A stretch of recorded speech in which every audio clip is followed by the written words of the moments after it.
Okay. By my clock, it's 2 p.m., so I think we'll just go ahead and get started. First, I'd like to thank you all for joining today's Alliance member call. I hope you'll able to stay on after the first part of this discussion with Dr. Fineberg, just for a few minutes to talk about the advocacy state of play and this weekend's urgent email you all received, hopefully you all received, about a dear colleague that Congresswoman DeGette and Congressman Upton are circulating. Before we get started, I hope that you can see on your screen a slide that has some instructions for muting and unmuting your lines and how to ask questions. And you can either type your questions into the question box, or when Dr. Fineberg is finishes speaking, we'll be opening. Actually, I think the lines may be open, but that's when we'll take questions at that point.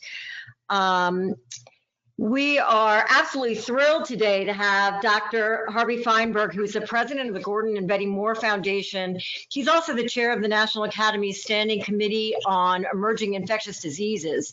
Dr. Fineberg, some of us have had the opportunity to read a paper that was published in the New England Journal of Medicine, as well as we've seen you, I was just mentioning to you, we've seen you quoted New York Times and other media. So it's just really, we're just thrilled to have you with us and hope that you'll share your thoughts on the current brave new world we've entered. Well, thank you so much. It really is a pleasure to be with you and the Research America community. You all are so engaged and supportive of the fundamental aspect of learning and discovering the truths about nature, about illness, about ways that we can prevent, treat, and cure disease. And I always am so admiring of the work that Research America does, and I'm really happy to have this chance to chat with you.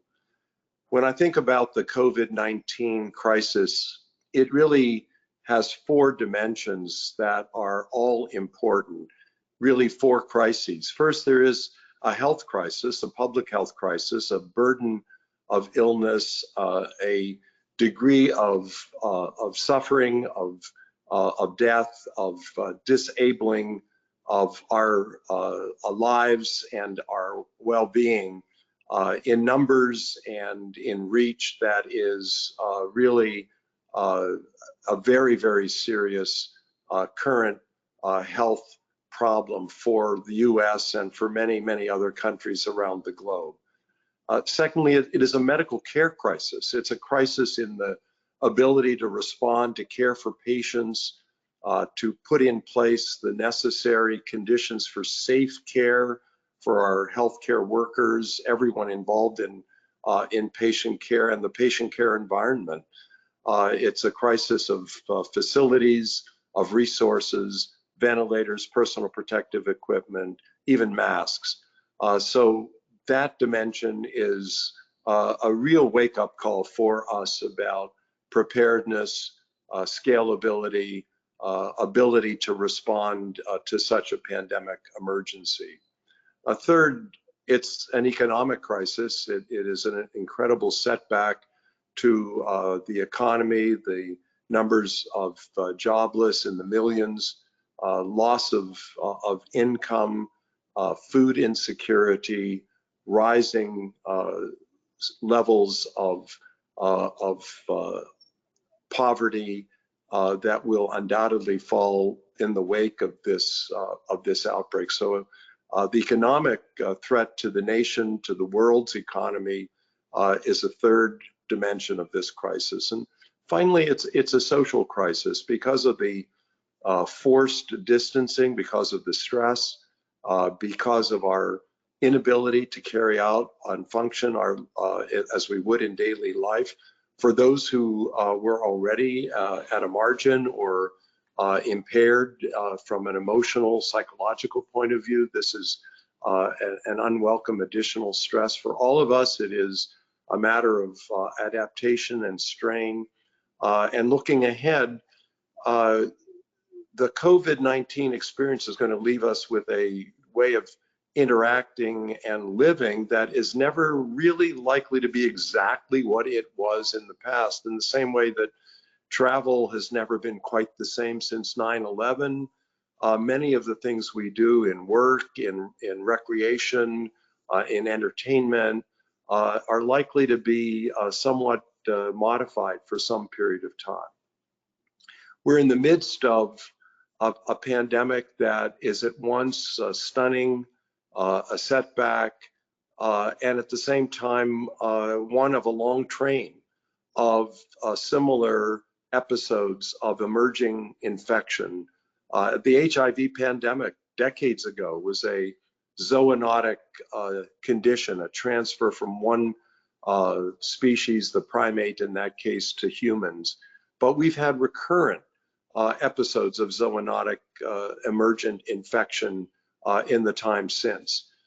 We had Zika, we had Ebola, we had, of course, SARS originally at the beginning of the 21st century, and MERS, other coronaviruses. We had the H1N1 pandemic of influenza, 2009. So this episode is one of a long train. What is special and why this one has been so devastating is that this particular virus, in transferring from species to humans, is also extremely efficient in transferring from one human to the next. That infectiousness is what has made it such a rapidly growing pandemic. It can cause infection during the period of asymptomatic infection before you develop symptoms. And some, of course, never develop symptoms, but they can be infectious. It has a long enough incubation period, estimated on average to be more than 5 days, that allows any person initially infected to travel anywhere else on the globe and to infect others. And it has this severe spectrum of illness, particularly with older populations. With each decade of age, the fraction of those infected who are at the more severe end and who are severely compromised with respiratory distress and multi-organ failure and who succumb to the infection. So these are all the ingredients that we're now facing. And the question in coping with it, particularly in the US right now, is how do we find our way out of this?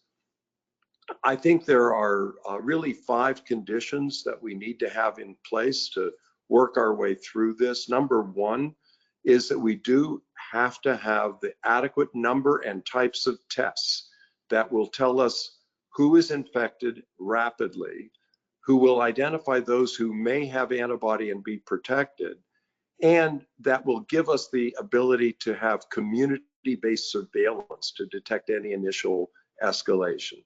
Number 2, we have to have in place the public health resources for containment and the medical resources for care in case of escalation. In the case of public health, that's particularly around the ability to trace contacts. After you identify the cases, to trace the contacts and to separate or quarantine those who may be at added risk of infection. Number 3, we've got to get the number of cases down to a low enough level that if there is a beginning upsurge, we can still contain and treat. It's very different if you have a capacity to deal with 300 cases, let's say. If you start with 10 and over the course of 10 days or 12 days, you've gone 3 times 3 times 3, you're already up to 270. Well, if you found it, you can start to stop then and still contain. But if you started with 100 cases, in that same time, you'd have 2,700, and that would be beyond your ability. So getting the numbers down and align with your ability to contain and to provide clinical treatment, that's important. A 4th element that I think has been relatively neglected and is a big opportunity for all of us is to undertake, in whatever our line of business or work, to put in place those measures that will enable us to get back to more nearly normal operations safely. So if you're a restaurant, if you're a hotel, if you're a factory, if you're an office, what do you need to do to maintain a protected, safe environment. We know enough about the risk factors. We know it is about proximity of people. It is about the scale or number of people. It's the duration of that proximity in scale. It's the type of activity, very different if you're sitting quietly eating than if you're cheering at a sporting event or singing and shouting. And finally, it is the nature of the environment. Outdoors, safer than indoors. What can we do to maintain a safe local environment where we work, where we're in school, and so on?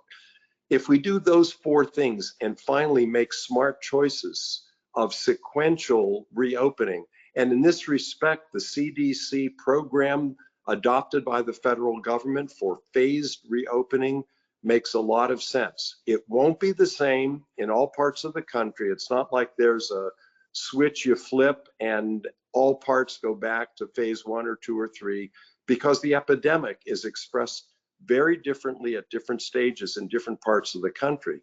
But I believe if we apply these kind of criteria, use our heads, work together, we'll be able to work our way through this as safely as possible.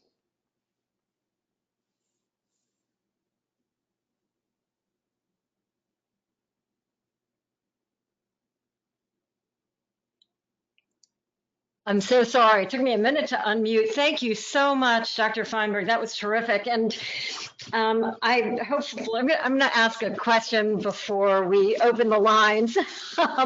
Take the privilege of having me unmute first. What does or is there an end to COVID? Is there an absolute end to it where it's non-existent? There are scenarios that will take us to an end as a threat to the human population. When you say non-existent, if you mean by that eradicate every last vestige of the virus in the way that, for example, smallpox was eradicated, that's a different story. But you could well imagine first a safe and effective vaccine that was produced in sufficient number, distributed, applied, and working in a human population. That would represent a dramatic change in the threat level that this represented.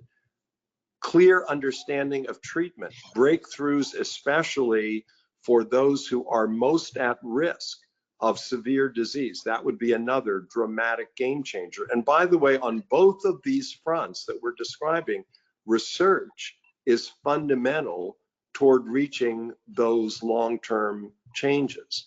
You could also imagine over time, as more people would become exposed and infected, that the herd immunity could take effect when a majority of people have been infected, that would reduce the chance that this virus could regain epidemic status. It might still be infecting individuals and so on. And that would be a very costly, slow process to reach that level of transition. But it would be another end game in which the virus at that point in the future was no longer representing a threat. So it can happen naturally in that third way, or it can happen ideally with a vaccine and with more effective treatment. And just one more question. Is there any possibility, has there been a case, and I hate to be utopian about this, but where a coronavirus like this or another virus, where there wasn't protective immunity? I know that there's been some notion that folks aren't sure if immunity means immunity or permanent immunity.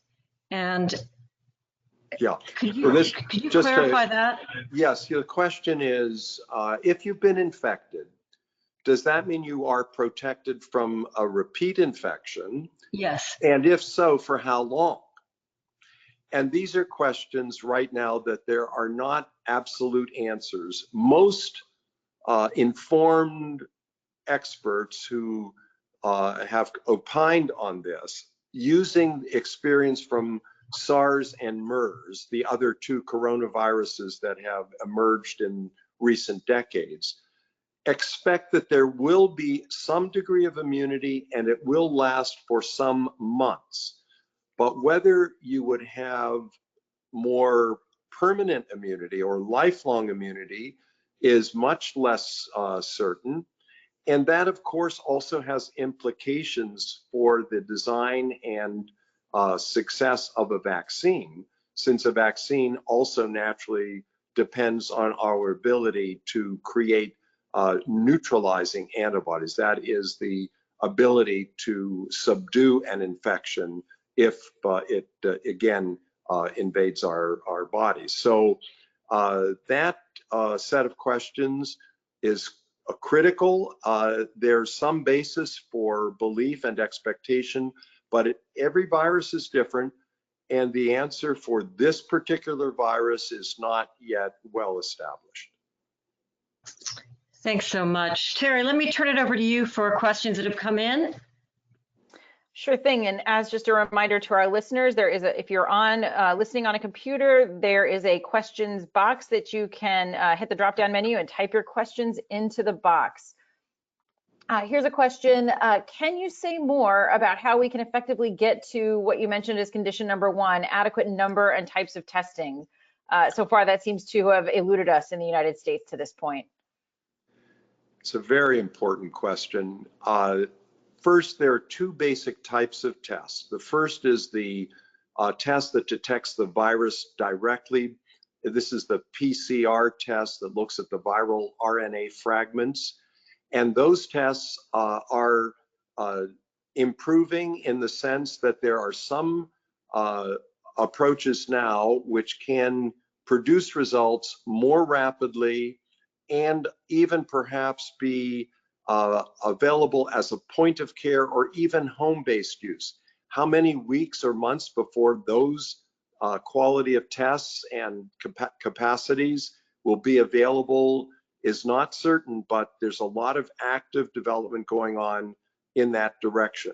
Even as it is, right now we are not taking full enough advantage of research laboratory capacity to perform these diagnostic tests. A number of research labs, for example, in universities around the country, have converted their equipment to be able to do this type of testing.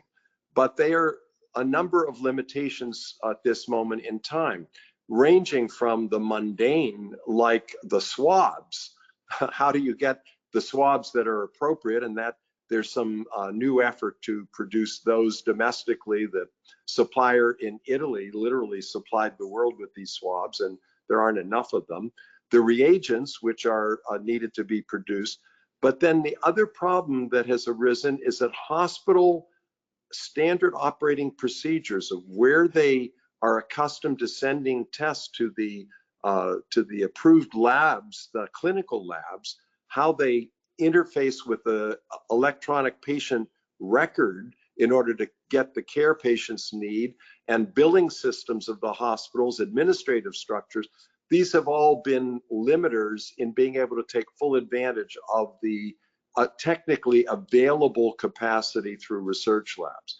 When it comes to the antibody tests, the situation is different. There are many more suppliers. There are literally dozens of developers of antibody tests that have put them forward to the FDA. Only 4, to my knowledge at this point, have actually been approved even under the emergency use authorization facility of the FDA, which means they have not undergone as rigid pre-market approval.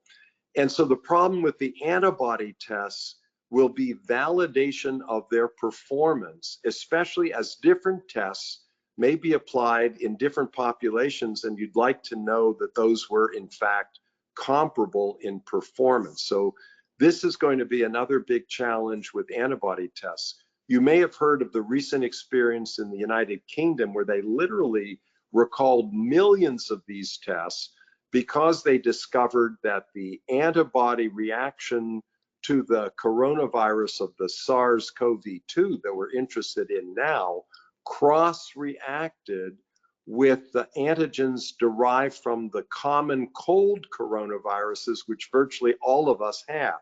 So those tests were rendered useless since they were getting all of these false positives. So those are some of the hazards on the antibody tests. The short answer, there's more to do on both fronts in order to get the numbers and availability up to the standard we need in order to safely move toward reopening. Wonderful. Thanks so much. I have a question here from our very own Mary Woolley. She says, many thanks, Dr. Fineberg. You've made us all smarter over the past few minutes and gave us a challenge on making smart choices in the days ahead. She's intrigued by the analogy as to how travel was never the same after 9/11. It was hard to get used to that change at first, but we have done so. Can you speculate about a few more things that might happen as we adapt going forward now? Well, it is speculation and time will tell, but for example, it's not clear to me that we're going to be shaking hands routinely in America. This is something which goes back supposedly through history to the time when you had to show your neighbor that you didn't have a weapon hidden in your throwing hand. But maybe we'll need to adopt different kinds of greetings as a norm going forward. Maybe we will be wearing surgical masks as those come more available on a more routine basis as a gesture of courtesy and accommodation to our neighbors and friends whenever we have any symptoms. And maybe for a time, we'll be wearing them more generally if we want to be together in a workplace, for example. Restaurants, for at least a time, may well find that the American luxurious spacing compared to European tight tables may yet be not quite widely spaced enough. So we may find our restaurants will be spacing us a little more than we have traditionally, and that people will favor those restaurants. Maybe we'll pay a premium for the additional space. But in any event, that's another way in which you could imagine things will change. I wouldn't be surprised if our flight attendants wear gloves, and that is protective gloves and perhaps even masks for some period of time. So those are a few top of the head everyday kinds of things that that could change in the months and perhaps even years ahead. Thank you so much. Another question that's come in.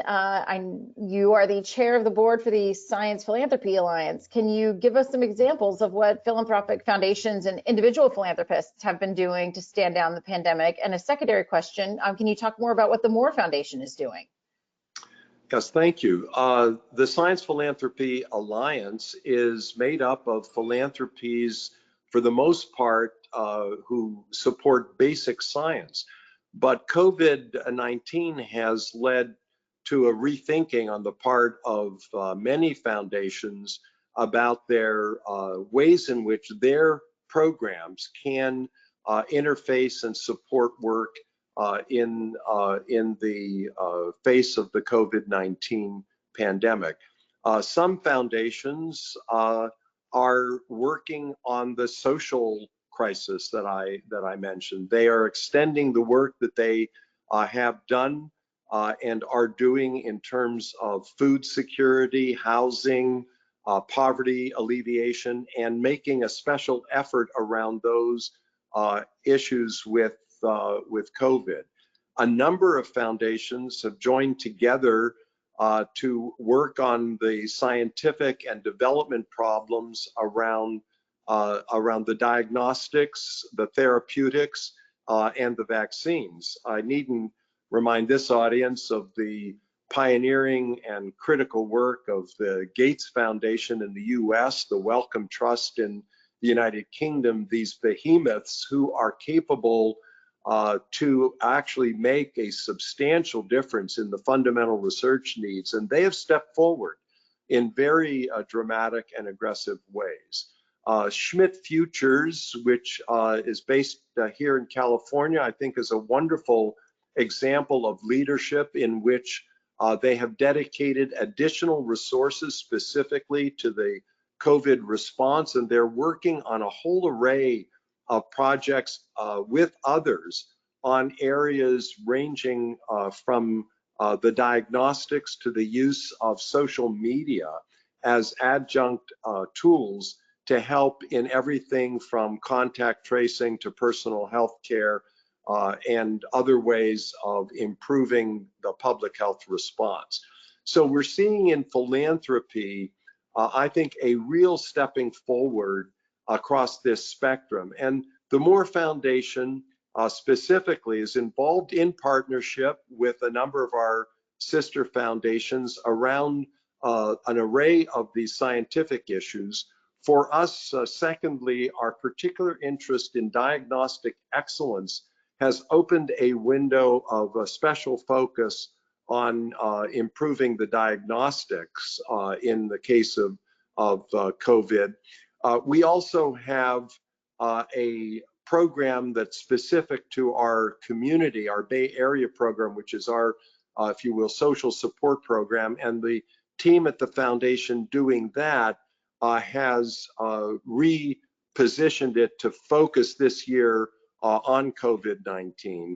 And finally, we're working with each of our grantees on their individual situations to help them to find their way through to manage, to reach their goals that we jointly care about in spite of the setbacks of COVID-19. So those are some of the ways that the philanthropic community writ large and the Moore Foundation are responding to this crisis. Wonderful, thank you. Another question coming in, with successive mutation, is there a chance the virus will lose some of its virulence?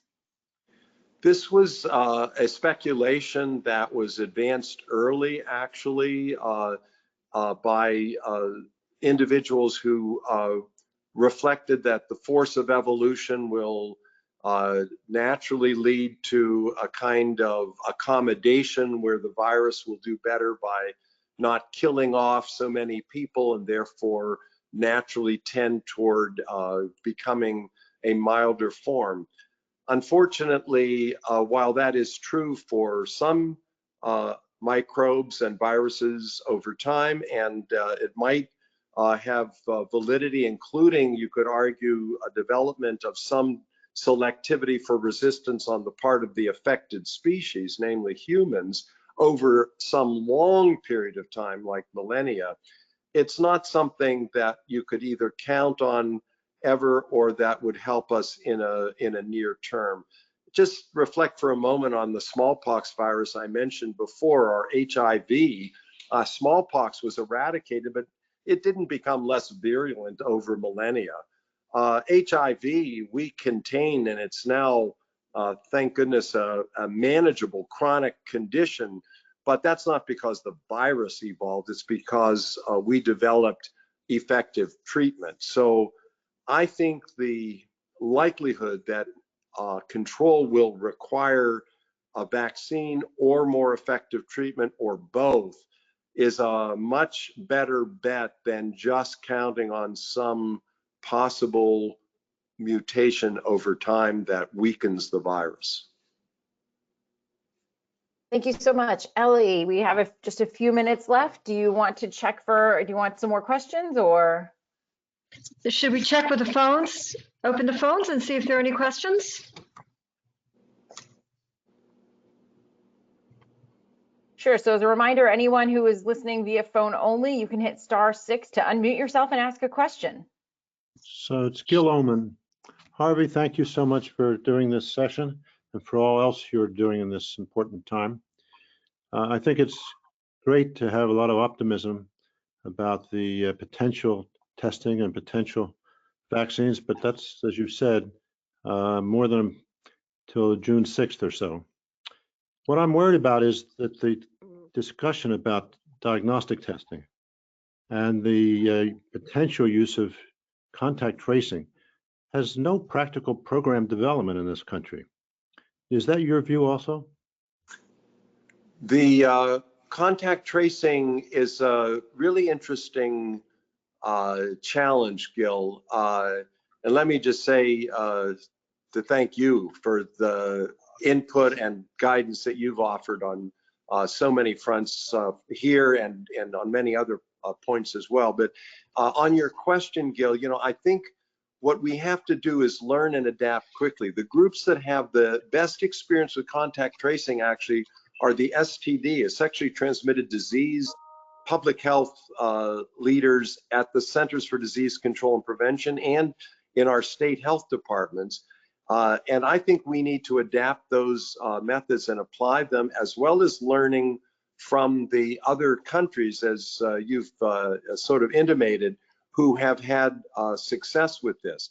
I actually thought the announcement by Apple and Google that they were prepared to open their code and work together on providing the backdrop for apps that would help in contact tracing if people are willing to have their locations known. And I think a lot of people, if they thought, well, this would give me a heads up if I've been sitting for an hour at a restaurant next to someone who turns out that next day to have been diagnosed, I think that there are some promising signs. But if you ask specifically in furtherance of your question, where is it that we have already shown in the United States that this has been and can be done, I think that you would look long and hard for the example. It is interesting, Massachusetts, for example, recruiting 1,000 contact tracers, San Francisco similarly beginning. I think we're going to learn very quickly how to tool this up and what the glitches and difficulties are going to be. I'm hopeful that we'll learn fast enough, and that's something we'll just have to see. Do you think there's some ethical questions we need to bring to the fore so people are better prepared for these efforts? Absolutely. I think public discussion, public communication, understanding of these issues, why it matters, why it's important. This is the sort of conversation which you would hope our political leaders would encourage and take part in, because the public understanding and public willingness to cooperate, to do each of our parts, is so fundamental to control of this over time. And it's easy to see how people get frustrated, how they get anxious, how they are really unwilling to do what they should unless and until they have a chance to think and talk about it with their neighbors and with their leaders. And that is a thing we should be doing constantly right now. Terrific. Dr. Fineberg, do you have time for one more question? I know we've gone over our half an hour mark. Sure, I'm okay. I'll be happy to stay a few more minutes. Oh, that's perfect. Terry, I think you had more questions coming in. Yes, Dr. Fineberg, you mentioned some lifestyle changes that might be coming as a result of changes out in COVID time. Do you see changes to our ways of doing business in science and medicine that might persist, such as telemedicine?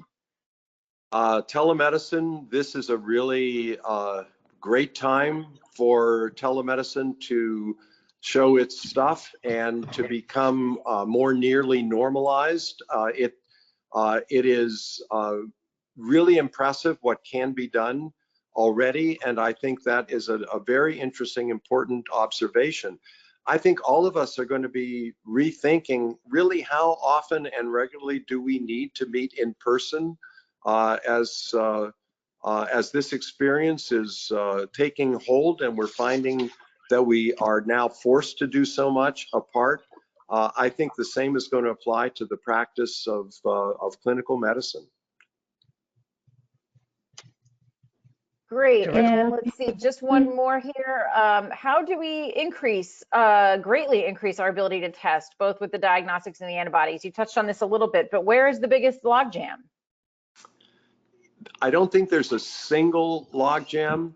I think we need to do a lot of things in parallel here. I do think we've got locally to arrange that access to the available university labs, for example. I do think it's urgent that a testing authority do the validation studies on the antibody tests, because that is something that we really have to have in order to go forward.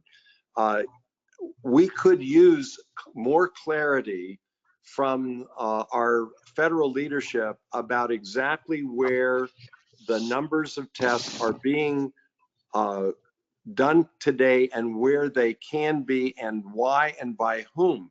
The vague answers of more tests coming is just not sufficiently detailed and informative for local and state decision making about reliance on increased testing. So that's another part of this that I think is an important component of moving forward.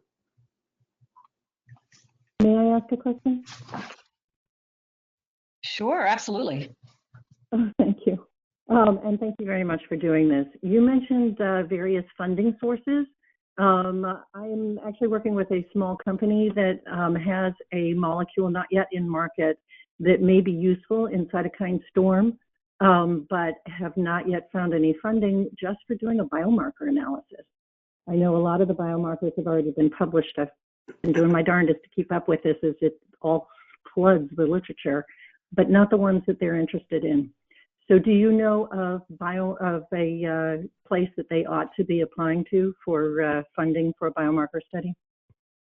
Well, the first thought on the public sector, BARDA did release a pretty broad request for proposals. What the timing and response is on that, I'm not sure. This is the part of the HHS. I have looked into it. Yeah. So that is one public source. The other thing which I would say is that the Science Philanthropy Alliance is receiving ideas and proposals and acting as a kind of preliminary review body by virtue of our expert science advisors, but then making known to the community of philanthropies what needs or opportunities there are. I have to say, when it's a private company, there are some philanthropies that are less prepared to go forward than in other needs. But that's another avenue. If you wanted to have them send me a page or a brief description of the idea, that could be shared with the Science Philanthropy Alliance in that way, and we could see if that provokes any interest. Thank you. Terrific. Well, Dr. Fineberg, thank you so much. We truly have appreciated this and learned so much from you, as expected. So it was really, you've been generous with your time, and we truly appreciate it. Thank you, Eleanor. It's a pleasure to be with you and all your colleagues, and I wish you continued great success.